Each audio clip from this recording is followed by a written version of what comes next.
നാട് കടത്തപ്പെട്ടവർ തിരിച്ചു വരാതെ ഇത് നഞ്ചങ്കോട്ട ആവില്ല സാർ. ഇപ്പൊ അവർ താമസിക്കുന്ന ചേരി പോലെയാവും ഈ നഞ്ചങ്കോട്ട. അതിനധികം സമയം വേണ്ടിവരില്ല അമർനാഥിനും ഡിവൈപിക്കും. ഓപ്പോസിറ്റ് പാർട്ടിക്കാരാകുമ്പോ തമ്മി നല്ല ചൊരുക്ക് കാണും.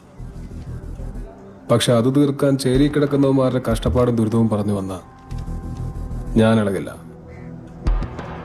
ഈ പറയുന്നവന്മാരെയൊക്കെ നാട് കടത്തിയപ്പോ കയ്യും കെട്ടി ഒന്നും മിണ്ടാതെ നോക്കി നിന്ന പോഴന്മാരാണ് നഞ്ചങ്കോട്ടക്കാരൻ. എന്റെ സ്വഭാവം അനുസരിച്ച് ഞാൻ ആദ്യം പൊട്ടിക്കുന്ന അവന്മാർക്കിട്ടായിരിക്കും. സാറേ, ഇത് പാർട്ടിക്കാരിയല്ല, ഞാൻ പാർട്ടി വിട്ടുവന്ന ആളാ. നഞ്ചങ്കോട്ടക്കാർക്ക് ഇന്ന് ശരിയും തെറ്റും ഒക്കെ മനസ്സിലാവും. എന്റെ ഒപ്പം ഉള്ളവരെല്ലാം സാധാരണക്കാരായ നഞ്ചങ്കോട്ടക്കാരാണ്, പാർട്ടിക്കാരല്ല. എല്ലാവരുടെയും ആവശ്യം അവർ തിരിച്ചു വരണമെന്നുള്ളതാണ്. അവർക്ക് വേണ്ടി ശബ്ദം ഉയർത്താൻ ഞാനുണ്ടാവും. പക്ഷേ കൈ ഉയർത്താൻ സാറ് വേണം. സാറിന്റെ സമയം നഷ്ടപ്പെടില്ല. ഒന്നെത്തി നോക്കിയാൽ കാണാവുന്ന ദൂരത്ത് അവരുള്ളത്. സാറ് ചേരിയിൽ വരണം, അവരെ കാണണം.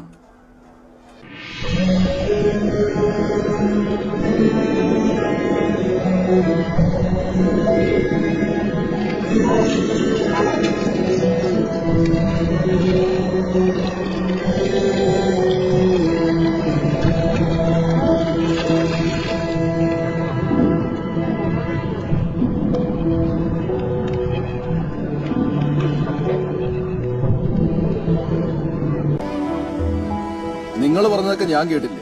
ഇനി ഞാൻ പറയാൻ പോകുന്നതൊക്കെ നിങ്ങൾ ശ്രദ്ധിച്ചു കേൾക്കണം. നഞ്ചങ്കോട്ടയിൽ പലരും വീട്